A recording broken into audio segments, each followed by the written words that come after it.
ونشهد أن سيدنا وسندنا مولانا محمدا عبده ورسوله.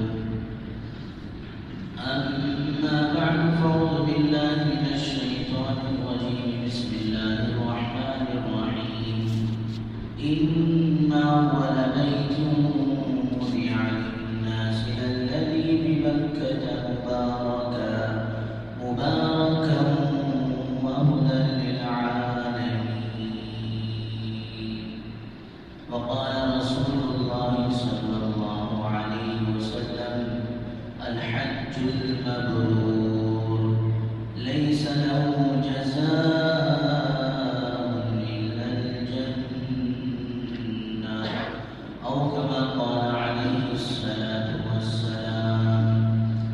رب اشرح لي صدري ويسر لي أمري واحلل عقدة من لساني يفقهوا قولي. اللهم صل على سيدنا محمد وعلى آل سيدنا محمد بارك وسلم في كلام أولنا. اللهم صل على سيدنا محمد وعلى آل سيدنا محمد بارك وسلم في أوسط كلامنا. اللهم صل على سيدنا محمد وعلى آل سيدنا محمد بارك وسلم في آخر كلامنا. بزرگان محترم و معزز سامعین کرام، اللہ جل جلالہ وعلا والہ کا احسان، کرم، فضل ہوا کہ اللہ تبارک و تعالیٰ نے ہم سب کو اپنے گھر تک آنے کی توفیق نصیب فرمائی، کچھ دین کی باتیں کہنے اور سننے کی توفیق نصیب فرمائی۔ درود و سلام نازل ہوا آقا مدنی تاجدار مدینہ احمد مجتبی محمد مصطفیٰ صلی اللہ علیہ وسلم کے ذات عالی پر۔ بزرگ دوستو، یہ ایام حج کے ایام ہیں، ان کو موسم حج ایام کہا جاتا ہے۔ اگرچہ یہ بات ضرور ہے کہ ہمارے اس مجمع میں حجاج کرام، حج بیت اللہ کو تشریف لے جانے والے لوگ اگرچہ کی کم ہی کیوں نہ ہو، ان دنوں میں کچھ اس کا تذکرہ ہو، تاکہ ہم جیسے کم ہمت والے لوگوں میں، کم محبت والے لوگوں میں اللہ جل جلالہ والہ کے گھر کی حاضری کی تمنا، جذبہ اور شوق پیدا ہو۔ کئی قیامت کے دن یہ سوال نہ ہو: میرے بندے، میرے گھر کی طرف آنے والے بہت سے لوگ بہت دور دراز سے، بڑی مشقتوں سے، صعوبتوں سے، تکلیفوں سے آئے تھے، میرے بندے کیا تو بھی آیا تھا؟ کہ اللہ یہ سوال نہ کر لے تو دوستو کم سے کم ہم اس وقت یہ بھی تو کہہ دیں: اے اللہ، کچھ باتیں کہہ کر، کچھ باتیں سن کر ہمارے اندر بھی جذبہ اور شوق تو پیدا ہی ہوا تھا، لیکن ہماری کمزوری ہمیں وہاں تک پہنچنے نہیں دی۔ اللہ، جذبہ تو تھا، شوق تو تھا، محبت تو تھا، عظمت تو تھی۔ جس طرح حضرت یوسف علیہ السلام مصر کے بازار میں فروخت ہو رہے تھے تو ایک بوڑھیا تاگے کی ریل لے کر خریدنے چلی گئی۔ کسی نے پوچھا: ماں، وہاں تو بڑے بڑے لوگ حضرت یوسف کو خریدنے کے لیے کھڑے ہیں، آخر یہ تاگے کے ریل سے، معمولی تاگے سے کہاں ان کی قیمت لگ سکتی ہے؟ تو بوڑھی ماں کہتی: میں بھی جانتی ہوں کہ اس سے یوسف کو خرید تو نہیں سکتی، لیکن خریداروں میں میرا بھی شمار ہو جائے گا۔ کل قیامت کے دن میں بھی اللہ سے کہوں گی: اللہ، میں تیرے نبی کے خریداروں میں شریک تھی، اگرچہ کہ خریدنے کی طاقت نہیں، ہمت اور کوشش تو کی۔ تو بزرگوں دوستوں، ان ایام میں کچھ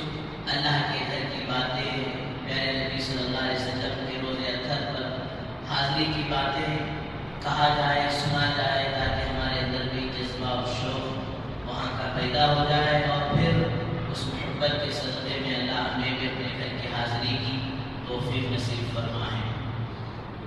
بزرگوں دوستو، گزشتہ جمعہ میں نے عرض کیا ان اول بیت وضع للناس للذی ببکہ، کہ سب سے پہلے ساری روئے زمین کے اندر اللہ کی عبادت کے لیے جس گھر کو بنایا گیا، جس گھر کی بنیادیں رکھی گئی، وہ کعبۃ اللہ ہے، وہ بیت اللہ ہے، وہ بیت العتیق ہے۔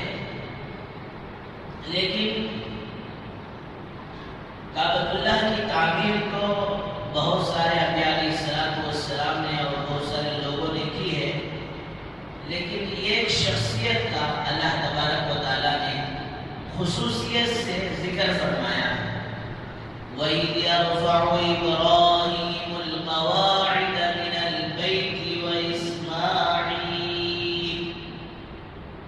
اذ عربی گرامر ہے، اذ اس لفظ کو کہا جاتا ہے کہ جس لفظ کے ذریعے سے آگے کا قصہ بیان کیا جا رہا ہے، آگے کا حکم بیان کیا جا رہا ہے، آگے کا حال بیان کیا جا رہا ہے، وہ قصے کو، اس بات کو ہمیشہ آنکھوں کے سامنے رکھنے کے اور ہمیشہ اس کا تذکرہ کرنے کے دوستوں وہ بات لائق رہتی ہے، وہ بات قابل قبول رہتی ہے۔ اس لیے عربی گرامر کا یہ قاعدہ ہے کہ جب بھی وعید کے ذریعے سے کوئی بات کہی جاتی ہے تو بار بار اس بات کو یاد کرو۔ وَإِذْ يَرْفَعُ إِبْرَاهِيمُ الْقَوَاعِدَ مِنَ الْبَيْتِ، اس وقت یاد کرنے کے قابل ہے جس وقت حضرت ابراہیم علیہ السلام اللہ کے گھر کی بنیادیں رکھ رہے ہیں۔ آگے فرمایا وہ اسماعیل، پتھر لا کر دینے والے مزدور تو حضرت اسماعیل علیہ السلام ہی تھے، اور میسری وہاں حضرت ابراہیم علیہ السلام تھے، لیکن اللہ تبارک و تعالیٰ نے تذکرہ کیا حضرت ابراہیم علیہ السلام کا، پھر بعد میں تذکرہ کیا اسماعیل علیہ السلام کا۔ تو یہاں سے حضرات علماء نے ایک پوائنٹ بیان کیا ہے کہ جب بھی چھوٹے اور بڑے مل کر کسی کام کو کریں تو چھوٹوں کے مقابلے میں بڑوں کی نسبت کو پہلے بیان کریں، بعد میں چھوٹوں کی نسبت کو بیان کریں۔ اس لیے اگر اللہ تبارک و تعالیٰ چاہتے میرے بزرگوں یہ بھی بیان کر سکتے تھے، وَإِذْ يَرْفَعُ إِبْرَاهِيمُ وَإِسْمَاعِيلُ الْقَوَاعِدَ مِنَ الْبَيْتِ وَإِسْمَاعِيلُ، لیکن پہلے حضرت ابراہیم علیہ السلام کا تذکرہ آیا۔ پوری بات بیان کرنے کے بعد اللہ کہہ رہے کہ اسماعیل بھی اس مبارک کام میں ساتھ تھے۔ چنانچہ سیدنا حضرت عمر فاروق رضی اللہ عنہ ایک مرتبہ حضرت کی عادت شریفہ تو یہ تھی، عشاء کے بعد جب سویا کرتے تھے، عشاء کے بعد ادھر ادھر کی باتوں میں، بیکار کے کاموں میں، فضولیات میں پڑھنے سے منع کرتے تھے، لیکن وہی سیدنا حضرت عمر فاروق رضی اللہ عنہ کہتے ہیں کہ بعض دفعہ میرے اور آپ کے آقا محبوب مصطفیٰ صلی اللہ علیہ وسلم حضرت ابو بکر صدیق رضی اللہ عنہ سے عشاء کے بعد ایمان والوں کے بارے میں مشورے کیا کرتے تھے، اور میں بھی ساتھ ہوتا تھا۔ دوستو غور کرنے کی بات ہے، حضرت عمر یہ نہیں کہہ رہے کہ اللہ کے نبی حضرت ابو بکر اور میرے ساتھ مشورہ کرتے تھے۔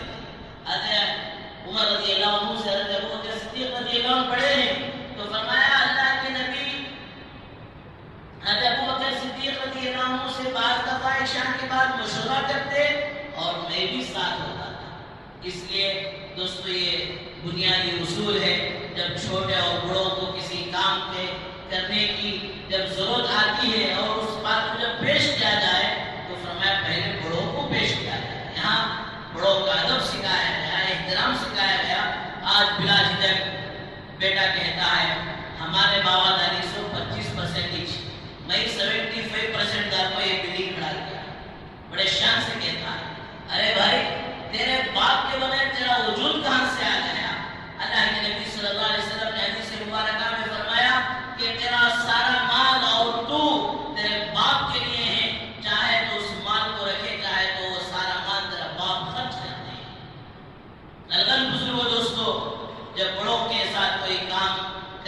موقع آئے تو بڑوں کا نام مقدم رکھے، اور خصوصاً والدین کے ساتھ جب معاملہ پیش آئے تو والدین کو آگے بڑھائیں، والدین کی نسبت کو آگے بڑھائیں۔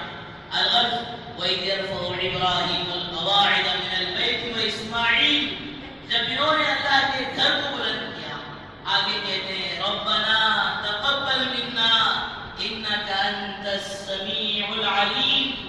حج کا پورا فلسفہ دیکھا جائے، حج کی پوری حقیقت کو دیکھا جائے، حج کی پوری تاریخ کو شروع سے اور آخر تک دیکھا جائے تو دوستو حضرت ابراہیم علیہ السلام، حضرت حاجرہ علیہ السلام اور حضرت اسماعیل علیہ السلام کی قربانیوں کے یاد کا نام ہے، ان کے تذکروں کا نام حج ہے، ان کے ارکان کا نام حج ہے، ان کے افعال کا نام حج ہے، ان کی حرکتوں کا نام حج ہے۔ ربنا تقبل منا انک انت السمیع العلیم۔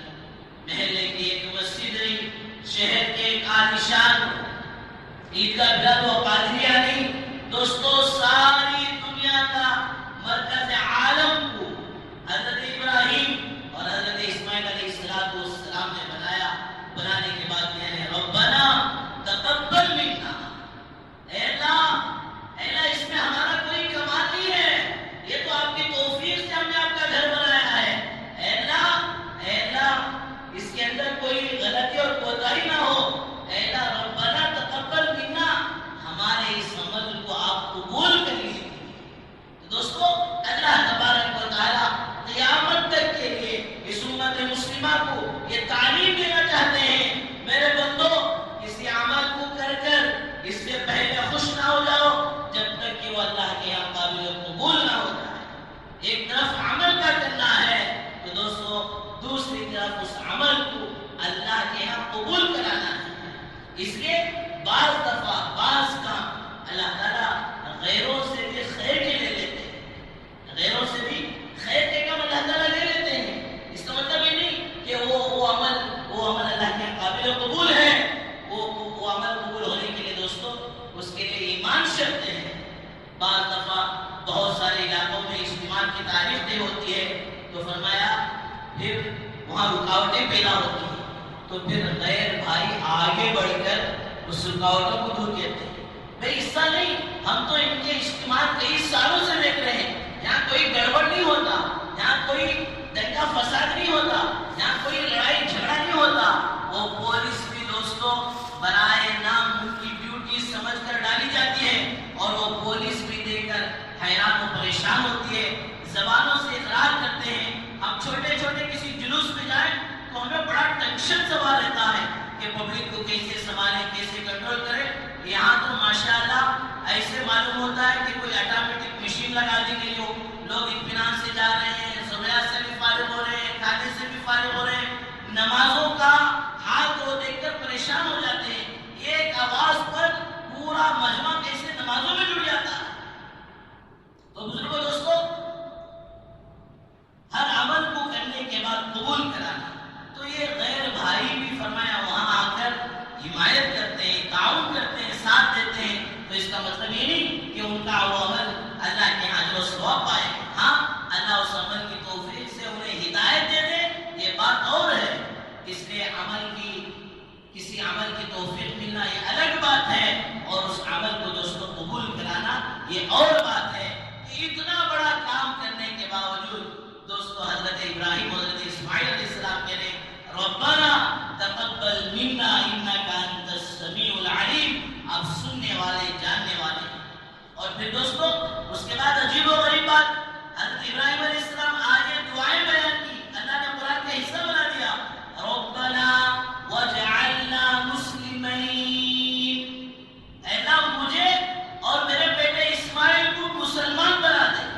اب سوال پیدا ہوگا کیا پہلے سے حضرت ابراہیم علیہ السلام حضرت اسماعیل علیہ السلام مسلمان نہیں تھے کہ مسلمان ہونے کی دعا کر رہے؟ تو دوستو عربی میں مسلم کہتے ہیں اطاعت و فرما برداری کرنے کو، کسی کے سامنے جھکنے والے کو، اپنے آپ کو سرنڈر کرنے والے کو۔ تو یہاں دعا سے مراد ہے اے اللہ مجھے اور میرے بچے کو تیرا فرما بردار بنا لے،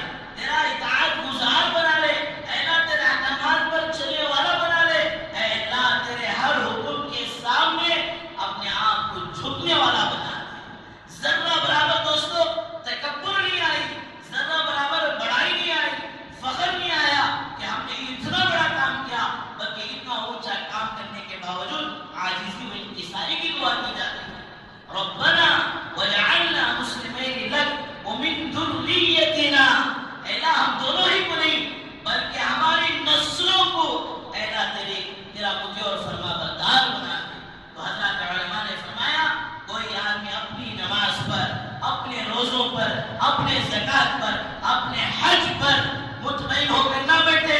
کئی لوگ ماشاءاللہ دیکھنے سے ایسے معلوم ہوتے ہیں کہ یہ انسانی شکل میں اللہ کا ولی نظر آ رہا ہے، پہلے صف کے پابند بھی ہوتے ہیں، ہر حکم کو بجا لانے والے ہوتے ہیں، لیکن دوستو اسی کے ساتھ ساتھ جب کہیں اس کے بیٹے کو اس کے ساتھ دیکھا جائے تو معلوم ہوتا ہے کہ یہ دو پارٹی والے ہیں، یہ دیندار کی پارٹی والا ہے تو یہ دنیا دار کی پارٹی والا ہے۔ یہ تو ایسے معلوم ہو رہا ہے کہ یہ کسی شوٹنگ میں اور فلم میں جو ہے کام کرنے والا ہو نہیں۔ وَجَعَلْنَا مُسْلِمَيْنِ لَكَ وَمِن ذُرِّيَّتِنَا، اے اللہ میری نسلوں کو تو اپنا مطیع و فرما بردار بنا دے۔ تو بزرگوں دوستو، جہاں ہم اپنی عبادت کرتے ہیں اس عبادت کے ساتھ ساتھ اپنی اولاد کی فکر کریں۔ میں نمازی تو میرے اولاد نمازی بنے، میں دیندار میرے اولاد دیندار بنے، میں حاجی تو میرے اولاد بھی وہ حج کرنے والے بنے، میں اللہ اور اللہ کے رسول کا پابند تو میرے اولاد بھی اللہ اور اللہ کے رسول کے پابند بنے۔ وَجَعَلْنَا مُسْلِمَيْنِ لَكَ وَمِن ذُرِّيَّتِنَا أُمَّةً مُسْلِمَةً لَكَ۔ دوستو ایسا نہیں ہے کہ بابا تو سب کچھ کر رہے ہیں اور بابا خود بول رہے ہیں کہ بیٹا رمضان کا وقتہ تجھے روزوں کا پور تجھے وقتہ لگا کیا؟ اب پچھ رکھو بابا، داڑھی بھی نہیں رکھا تو ذرا آفیشیل گھرانے میں، بہترین گھرانے میں ذرا دوستی ملنا مشکل ہے۔ مل گئی تو بھی کیا کہ مولوی صاحب چوبا بھی، حلوہ بھی، گڑ بھی لینے شاید تیار نہیں کرے، وہ سمجھیں گے ذرا جنٹل مین کے سگا چھوڑو، میں بھی ویسا خاص ہو۔ اس کی بات سن کو اللہ حفاظت فرمائے۔ جو دوستو اللہ کی طرف سے توفیق ملی ہے اس پر ابھی شکر ادا نہیں ہوا ہے، اس پر ابھی استحضاء نہیں ہوا ہے۔ اللہ نے کتنا بڑا کرم کر دیا، اللہ نے کتنا بڑا احسان کر دیا کہ اللہ نے مجھے صراط مستقیم پر، سیدھے راستے پر، اللہ کے احکامات پر، میرے نبی صلی اللہ علیہ وسلم کے طریقوں پر، شریعت پر ڈال دیا۔ ابھی دوستو دل اطمینان نہیں ہے کیا کہ جانے نہیں کرنی، میں بھی کروں، میں بھی ایسا خاص ہو۔ اب جا کو بڑھاپے میں کیا کہ ذرا خوشنے کو چٹنی فاؤنڈیشن، خوشنے کو چٹنی، ابھی اتنی تاریخ دیکھی اس کی، اب بھی فاؤنڈیشن ہی بنانا سو تو کہیں تو ابھی بھی عمارت بنانے کو، دیوارہ کھڑانے کے لیے آ ابھی شکر کو بیٹا اللہ حفاظت فرمائے۔ دوستو حضرت ابراہیم علیہ السلام کون ہے؟ نبی ہیں، اور نبیوں کے اولاد وہ نسل وہ بھی نبی بننے والی ہے۔ حضرت اسماعیل علیہ السلام نبی ہیں، حضرت یعقوب علیہ السلام نبی ہیں، حضرت اسحاق علیہ السلام نبی ہیں۔ فرمایا نبیوں کا سلسلہ چلا ہے، اس کے باوجود دعائیں کرے اللہ مجھے بھی تو اپنا بنا لے، اپنی اولاد کو، میری ذریت کو، میری نسلوں کو میرے اللہ تو اپنا مطیع و فرما بردار بنا۔ تو بزرگوں دوستو یہ اللہ کا گھر بنانے کے بعد فرمایا یہ اتنا بڑا عمل کرنے کے بعد فرمایا ان کے اندر ایسے جذبات ہے، اس لیے فرمایا کسی کو دین کا کوئی چھوٹا چھوٹا عمل، بڑے سے بڑے عمل کی توفیق مل جائے تو فرمایا دوستو اس پر فخر نہیں کرنا چاہیے، بلکہ اسے یہ سمجھنا ہے اللہ کا کرم احسان ہوا، اللہ نے توفیق دی، ورنہ دوستو کسی عمل میں بھی اللہ اپنے بندوں کے محتاج نہیں ہے، وہ قادر مطلق ہے، وہ بے نیاز ذات ہے، وہ اللہ الصمد ہے۔ فرمایا اگر توفیق مل جائے تو دوستو اس پر جو اللہ کا شکر ادا کریں کہ اللہ نے ہمیں نعمت دی ہے، اور فرمایا اس نعمت ملنے کے بعد اللہ کے ہاں اسے قبول کرانے کی فکر کریں۔ تو بزرگوں دوستو اسی طرح حج کے عمل بھی اگر کسی کو توفیق ہو جائے فرمایا وہ حج کا عمل بھی خالصتاً اللہ کے لیے، من حج للہ، کہ جو وَأَتِمُّ الْحَجَّ وَالْعُمْرَةَ لِلَّهِ، کہ جو حج کریں اور جو عمرہ کریں فرمایا وہ کسی اور نیت سے نہ ہو بلکہ خالص اللہ کی رضا ہو، اللہ کو راضی کرنا مقصود ہو، اللہ کے حکم کو پورا کرنا مقصود ہو، ورنہ اللہ معاف فرمائے۔ دوستو بعض لوگ جب حج کر لیتے ہیں، حج کرنے کے بعد کبھی کسی موقع پر شادی کے دفتر میں یہ وکیل اور گواہ جو ہے لکھا جا رہا ہے، اب حاجی صاحب جو ہے ان کا نام بھی لکھا جا رہا ہے، اب امام کو کیا معلوم کہ بیچارہ نے حج کیا ہے کہ نہیں، نام لکھ دیے تو اس کے بعد ٹوکتے ہیں کیا بھئی ایسا کیسو الحاج بھی لگو بھئی، انا للہ انا الیہ، کیا آپ نے الحاج کا لیبل کے لیے حج کیا ہے؟ ایک آدمی آیا حضرت تھانوی رحمۃ اللہ علیہ کے پاس آ کر کہنے لگے، حضرت نے جب تعارف کیا تو نام پوچھا تو انہوں بولے میں حاجی عبداللہ خان، تو حضرت بولے میں بھی نمازی اشرف علی، انہوں حضرت ہے یہ کیا حضرت نماز اشرف علی کا کھول رہے؟ ارے بھائی زندگی میں ایک بار تو حج ادا کر، وہ حاجی لگا لے رہا نا، میں دن میں روزانہ 5 بار نماز کا فریضہ ادا کروں، میں نماز نہیں لگانا؟ تو بولے نہ تو تجھے حاجی لگانے کی ضرورت ہے، نہ تو مجھے نمازی لگانے کی ضرورت ہے، تو بھی اللہ کا حکم پورا کیا ہے، میں بھی اللہ کا حکم پورا کیا۔ تو دوستو اتم الحج والعمرۃ للہ، سب سے بنیادی بات اللہ نے فرمایا حج کرو، عمرہ کرو، وہ خالص اللہ کی رضا کے لیے۔ ایسا نہیں کہ جو ہے دعائیں کرا کر، نام کا اعلان کرا کر، دعوتیں کرا کر، اور جو فرمایا محلے بستی والوں کو معلوم کرا کر۔ ہاں دیکھو، حج کا عمل ادا کرنے سے پہلے 2 طرح کے حقوق ہیں، ایک حقوق اللہ، ایک حقوق العباد۔ اللہ کے حقوق ہیں، اسے پورا کرو۔ لوگ سمجھتے ہیں وہاں جا کر دعوت اللہ کا نور لیں گے، نہیں، پہلے ایسے ایسے اعمال کرو، جانے سے پہلے 2-3 قرآن پڑھ کر جاؤ، کم سے کم 1 لاکھ درود پڑھ کر جاؤ، 1 لاکھ استغفار پڑھ کر جاؤ۔ فرمایا دل کے برتن کو گناہوں سے جو کالا ہو گیا ہے اسے صاف کر کر جاؤ، جب یہ سفید ہوگا تو وہاں کی تجلیات کا نور دوستو اس سینے میں اترے گا۔ ایسا نہیں کہ وہ نور پڑھتے پڑھتے پڑھتے صرف وہ دل جو کالا ہو چکا ہے وہ پاک ہوا، اب نور اترنے سے پہلے آپ واپس تشریف لے کر آ گئے۔ تو حقوق اللہ کو ادا کر کر، حقوق العباد کو، بندوں کے جو حق ہیں وہ حق کو ادا کر کر، ایک ہے حج فرض، ایک مرتبہ آپ نے حج فرض ادا کیا، دوسری مرتبہ اس کا ارادہ حج کے لیے ہو رہا ہے، لیکن اب یہ نفل حج ہے، ایک طرف حج کو جا رہا ہے، ایک طرف 5 لاکھ قرض ہے۔ علماء نے فرمایا نہیں، اب تم نفل حج مت کرو، پہلے 5 لاکھ قرض کو ادا کرو۔ حقوق العباد، کسی سے کسی کا مال لے لیا ہے تو اس مال کو ادا کر دو۔ یہاں تک علماء فرماتے ہیں اگر جوڑے کے پیسے لے لیے ہیں وہ جوڑے کے پیسے بھی واپس کر جاؤ۔ حقوق العباد، پورے حقوق ادا کر جاؤ۔ ایسا نہیں کہ بلی 100 چوہے نگل کر حج کو گئی، کیا وہ کمال کر دی؟ ارے 100 چوہوں کو وہ قتل کر حج کو جا رہے۔ ایسا نہیں کہ بھائی ہم نے بندوں کے حقوق مار کر، رشتہ داروں کے حقوق مار کر، رشتہ داروں کو تکلیف دے کر، سزا کر جا رہے، تو ان کا حق ادا کر۔ کسی سے انبن ہو گیا ہے، رشتے ناطے میں فرق آ گیا تھا، اب آگے بڑھ کر ان سے آپ خود معافی مانگو، معافی تلافی کر لو۔ لمبا سفر ہے، جا رہا ہوں، پتہ نہیں واپسی مقدر ہے کہ نہیں، ورنہ قیامت کے دن دوستو بے سنگ والی بکری کو اللہ سنگ دیں گے، جو سنگ والی بکری دنیا میں ظلم کیے اس کا بدلہ دلوائے۔ اس لیے ایک طرف حقوق اللہ ہے، اسے بھی ادا کرنا، حقوق العباد کو اہتمام سے ادا کرنا، معافی مانگ کر، معاف کرنے کے لیے تیار نہیں ہے، مٹھائی کا اچھا ڈبہ دے کر تب بھی تیار نہیں ہے، بریانی کھلا کر اسے معاف کر اسے راضی کر یہ ایسا نہیں کہ اس کے لیے ضروری ہو کہ جو ہے دعوت کریں، پیسے حج کے لیے برابر ہیں، آپ قرض لے کر رہے ہیں۔ اور بعض لوگ سمجھتے ہیں جب تک ہمیں عقیقہ نہیں کرتے ہمارا حج ہوتا ہی نہیں۔ عقیقہ سنت ہے اور حج فرض ہے، اس کا اور اس کا کوئی دوستو تعلق نہیں ہے۔ الغرض واتم الحج والعمرۃ للہ، حج اور عمرے کو اللہ کے لیے پورا کرو، اس میں دنیا کا کوئی اور مقصود نہ ہو، دنیا کی اور کوئی غرض نہ ہو۔ اس لیے حدیث میں آتا ہے، بخاری شریف کی پہلی ہی حدیث جو قرآن مجید کے بعد سب سے زیادہ مقام و مرتبہ جس کتاب کا ہے وہ بخاری شریف ہے۔ انما الاعمال بالنیات، اعمال کا دار و مدار نیتوں پر ہے، اپنی نیتوں کو درست کر کر، اپنی نیتوں کو صحیح کر حج بیت اللہ کے لیے جائیں۔ اور پھر بزرگوں دوستو آگے فرمایا کہ 4 اعمال کے ساتھ جو حاجی حج کرتا ہے اللہ پاک اسے 5 انعاموں سے نوازتا ہے۔ پہلا فرمایا حضرت آدم علیہ السلام کی توبہ، جس طرح ابھی میں عرض کر رہا تھا، حضرت ابراہیم علیہ السلام گھر کو تعمیر کی، جو دعائیں مانگی اس میں سے ایک دعا چھوڑ گئی، وہ یاد آ گئی۔ آگے کہتے ہیں ربنا تقبل منا انک انت السمیع العلیم وتب علینا انک انت التواب الرحیم۔ اے اللہ یہ جو کچھ میں نے عمل کیا ہے، اس عمل میں جو کچھ اچھائیاں ہیں وہ تو انشاءاللہ تو ضرور قبول کرے گا۔ وتب علینا، اے اللہ اس کام کے اندر کوئی غلطی ہو گئی ہے، کوئی کوتاہی ہو گئی ہے، اس لیے کہ دوستو ہم بندے ہیں، وہ احکم الحاکمین ہیں، ہم مخلوق ہیں، وہ خالق ہے،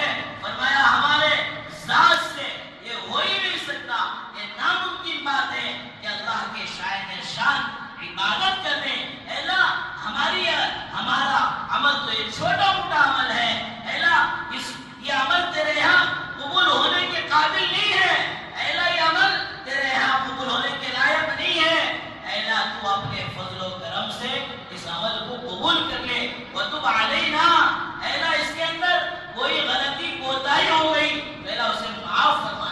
فرمایا حضرت آدم علیہ السلام کی توبہ والی صفت، جتنا حضرت آدم علیہ السلام نے رویا، سارے نبیوں کا رونا ایک طرف، حضرت آدم علیہ السلام کا رونا ایک طرف رکھ دیا جائے تو حضرت آدم علیہ السلام کا رونا بھاری پڑ جائے۔ ربنا ظلمنا انفسنا وان لم تغفر لنا وترحمنا لنكونن من الخاسرین، اے اللہ میں نے اپنے نفس پر ظلم کیا، ایک گناہ ایک دوستوں ایک بھول چوک ہو گئی تھی، اس بھول چوک پر حضرت آدم علیہ السلام کہہ رہے ہیں ربنا ظلمنا انفسنا، اے اللہ میں نے اپنے نفس پر ظلم کر دیا۔ اور دوستو ہمارا حال صبح کو اٹھے تو شام تک پتہ نہیں کتنے گناہ ہماری آنکھوں سے، ہماری کانوں سے، ہماری زبانوں سے، ہمارے نمازوں کے چھوڑنے سے، نبی پاک صلی اللہ علیہ وسلم کے طریقوں کے چھوڑنے سے ہو جاتے ہیں، اور فرمایا ہمیں اس کا احساس نہیں ہوتا۔ حضرت آدم علیہ السلام کی توبہ والی صفت، بار بار استغفار کی کثرت ہو، احرام باندھ رہے ہیں، احرام باندھنے کے بعد دعا کر رہے ہیں، دعا کے ساتھ ساتھ یہ بھی دعا کریں اللہ میری گناہوں کی نحوست سے میرے حج کو باطل نہ فرما، میرے احرام کو باطل نہ فرما، میرے عمرے کو باطل نہ فرما، اے اللہ تو قبول کر لے، اے اللہ تو قبول کر لے، اے اللہ میری کرتوتوں کو اے اللہ اس سفر کی برکت سے معاف کر دے۔ ہمیشہ دوستو استغفار کی کیفیت، ربنا ظلمنا انفسنا وان لم تغفر لنا وترحمنا، زیادہ لمبی دعائیں نہیں آتی تو رب اغفر لی بہت آسان دعا ہے، یہ بھی نہیں ہو اے اللہ مغفرت فرما دے، اے اللہ مغفرت فرما دے۔ لقمان علیہ السلام نے اپنے بیٹے سے کہا بیٹا رب اغفر لی کی کثرت رکھا کرو، پتہ نہیں کون سا وقت اللہ کے یہاں قبولیت کا ہوگا بیٹا، اگر اس وقت میں آپ کی ایک جملے کی دعا ایک سیکنڈ بھی جس پر نہ لگے رب اغفر لی، اگر یہ قبول ہو جائے تو بیٹا تمہارا بیڑا پار ہو جائے۔ حاجی کی دعائیں قبول ہوتی ہیں، سفر کی دعائیں قبول ہوتی ہیں، مسافر کی دعائیں قبول ہوتی ہیں، تو دوستو اس کی کثرت۔ دوسری فرمایا کہ حضرت ابراہیم علیہ السلام کی قربانی کہ جب سے آنکھ کھولے تب سے لے کر بڑھاپے تک طرح کی دوستو قربانیوں کا مطالبہ حضرت ابراہیم علیہ السلام سے ہوا ہے۔ حضرت ابراہیم علیہ السلام دوستو کبھی کسی موقع پر فرمایا آپ پیچھے نہیں ہٹے، ہمیشہ اللہ کے حکم پر اپنے آپ کو جھکاتے رہے، آگے بڑھتے رہے۔ فرمایا سب سے بڑی قربانی تو آپ حضرات اچھی طرح واقعے کو سمجھتے ہیں، یاد رکھتے ہیں، اپنے بیٹے حضرت ابراہیم علیہ السلام کو ذبح کرنے کا ہے۔ آج 40 دن کے لیے حاجی حج کے لیے جاتے ہیں تو فرمایا اتنا موبائل کے اندر کانٹیکٹ رہتا ہے، اللہ معاف فرمائے کتنے تو ایسے ہیں حج پر گئے ہیں، ان کی باڑی تو دوستو حج پر ہے، ان کا مین پورا وہ انڈیا ہی میں ہے، بنگلور میں ہی ہے، بزنس میں ہی ہے، اور فرمایا وہاں سے بزنس کا جو کانٹیکٹ کر رہے ہیں، اور اسے اتنا دیا کہ با وہ مال آیا کہ با وہ گاڑی لے کہ با وہ بھاڑا لیا کہ با پتہ ہی نہیں چلتا حاجی صاحب مکے میں ہیں یا بنگلور میں ہیں۔ اللہ حفاظت فرمائے۔ 40 دن تک دوستو فون میں اس طرح رابطہ ہوتا ہے، تعلق اللہ سے جوڑنے کے، تعلق حضور اکرم صلی اللہ علیہ وسلم سے جوڑنے کے، فرمایا تعلق وہی دنیا سے جڑا ہوا ہے، وہی دنیا والوں سے جڑا ہے۔ اللہ حفاظت فرمائے۔ وہاں دیکھیں کتنی بڑی قربانی ہے حضرت حاجرہ علیہ السلام کی، فرمایا قربانی کی صفت ہو۔ چوتھی چیز فرمایا پورے سفر میں حضور اکرم صلی اللہ علیہ وسلم کے نورانی اور پاکیزہ اخلاق ہو۔ سلمن قطعت، پیارے نبی صلی اللہ علیہ وسلم نے ارشاد فرمایا جو تم سے کٹے تم ان سے جڑو، وَاعْفُ عَمَّنْ ظَلَمَكَ، اور تم پر جو ظلم کرے فرمایا اسے معاف کرو، اور جو تم کو محروم کرے تم اسے عطا کرو۔ فرمایا اللہ کے نبی صلی اللہ علیہ وسلم کے پاکیزہ اور نورانی اخلاق ہیں، ان اخلاق کے ساتھ فرمایا حج کا سفر ہو، کسی کی طرف سے کوئی زیادتی ہو گئی تو اسے درگزر کر دو، معاف کر دو۔ اب وہ منظر ہے نہیں معلوم نہیں، لوگ طواف کرتے رہتے ہیں، بعض دفعہ پیچھے سے ویل چیئر میں آنے والے وہ گاڑی کو لگا دیتے ہیں، اب جیسے ہی گاڑی لگی تو فوراً ہاتھ اٹھتے ہیں، دیکھ کو دکھا دو۔ اس طرح غصہ نہ ہو، فرمایا بار بار دوستوں پر جو ہے اور ساتھیوں پر دوستوں وہ غصہ نہ کرے، فرمایا اخلاق کے ساتھ ایک دوسرے کو معاف کرتے ہوئے، ایک دوسرے کو دین کی بات بتاتے ہوئے، دین کی بات سکھاتے ہوئے، فرمایا ان اعمال کے ساتھ، حضرت آدم علیہ السلام کی توبہ کے ساتھ، حضرت ابراہیم علیہ السلام کی قربانی کے ساتھ، حضرت حاجرہ علیہ السلام کے مجاہدے کے ساتھ، وہ دوستو صفا مروہ کی سعی حضرت ابراہیم علیہ السلام کے چھوڑ کے جانے پر اتنا حضرت حاجرہ علیہ السلام نے وہاں 7 مرتبہ دوڑ لگایا، فرمایا وہ قربانی کی ادا اللہ کو اتنی پسند آئی، قیامت تک کے لیے اللہ تعالیٰ نے حاجی کو حکم دے دیا، عمرہ کرنے والے کو حکم دے دیا، جب تک میری بندی حاجرہ کی طرح تم عمل نہیں کرو گے، عقیدہ نہیں کرو گے، تو نہ تو تمہارا عمرہ قابل قبول ہے، نہ تو تمہارا حج قابل قبول ہے۔ اس کے بعد حضور اکرم صلی اللہ علیہ وسلم کے پاکیزہ اخلاق، ان کے ساتھ دوستو اگر حج ہوگا، عمرہ ادا ہوگا، تو اللہ تبارک و تعالیٰ 5 انعامات سے نوازیں گے۔ وہ 5 انعامات کیا ہیں؟ انشاءاللہ اسے بیان کیا جائے گا۔ دعا فرمائیں اللہ تعالیٰ ہم سب کو موت سے پہلے جوانی و صحت کے عالم میں اپنے گھر کے حاضری کی توفیق نصیب فرمائے۔ حضور اکرم صلی اللہ علیہ وسلم کے روضہ اطہر پر درود و سلام کا نذرانہ پیش کرنے کی توفیق و سعادت نصیب فرمائے۔ ان سال جتنے لوگ حج بیت اللہ کے لیے جا رہے ہیں، ان کے حج کو اللہ حج مقبول و مبرور بنائے، سفر کے پریشانیوں کو دور فرمائے۔ اللہ اس سال کے حج کو ذریعہ بنا کر سارے عالم میں ہدایت کی ہوائیں چلانے کی توفیق و سعادت نصیب فرمائے۔ وآخر دعوانا الحمدللہ رب العالمین۔ جو حضرات سنت